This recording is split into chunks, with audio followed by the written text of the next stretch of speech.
নতুন ভোটারদের জন্য এবার থেকে অফলাইনে নাম তোলা যাবে না ঘোষণা করেছে নির্বাচন কমিশন।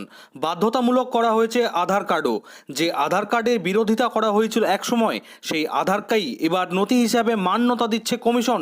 উঠছে প্রশ্ন, সবথেকে বড় চিন্তা প্রান্তিক এলাকার ভোটারদের নিয়ে, কারণ সেখানে এখনও অনলাইন ফর্ম ফিল আপ মানেই নিত্যদিনের সংগ্রাম, ইন্টারনেটের অস্থিরতা, স্মার্টফোনের অভাব আর ডিজিটাল দক্ষতার ঘাটতি মিলিয়ে বাড়ছে অনিশ্চয়তা। ফলে নতুন ভোটার তালিকায় নাম তুলতেই উদ্বেগ ছড়াচ্ছে গ্রামগঞ্জে। এই বিষয়ে এক সাংবাদিক বৈঠকে ঠিক কি বললেন জাতীয় কংগ্রেসের বহরমপুরের প্রাক্তন সাংসদ অধীর চৌধুরী, শুনে নেব তার মুখেই। Bureau report, Bangla news. Supreme কোর্টের ধাক্কা খেয়ে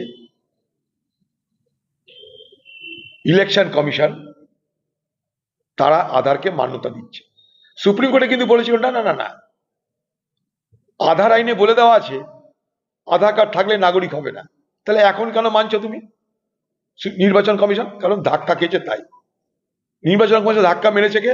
কংগ্রেস, পার্লামেন্টের মধ্যে বাইরে। তবে এইসব কথা বার হচ্ছে নির্বাচন কমিশনের। আধার কংগ্রেস আমলে তৈরি হয়েছিল কিসের জন্য? ডাইরেক্ট বেনিফিট ট্রান্সফার, সিধা মানুষের কাছে টাকা পৌঁছে দেওয়ার জন্য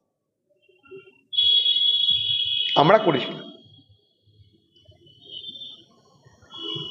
সেখানে বলে দেওয়া ছিল যে আধার থাকলেই নাগরিক, এ কথা আমরা বলিনি, কিন্তু নাগরিকত্ব প্রমাণের আধার একটা বড় হাতিয়ার। কারণ আধারের মাধ্যমে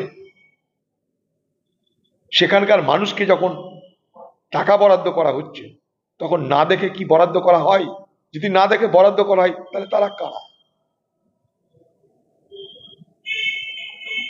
একটা ওয়েলফেয়ার কান্ট্রি ভারতবর্ষ, যেখানে মানুষের জন্য সহযোগিতা করা হয়, সেখানটাই রেশন কার্ড, আধার, এগুলো তো আমরা বরাবর করে এসেছি।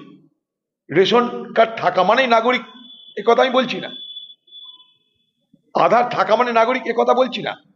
কিন্তু সুপ্রিম কোর্ট বলছে এগুলোকেও সেই লোকটার প্রমাণ হিসাবে তাকে তোমরা গুরুত্ব দাও।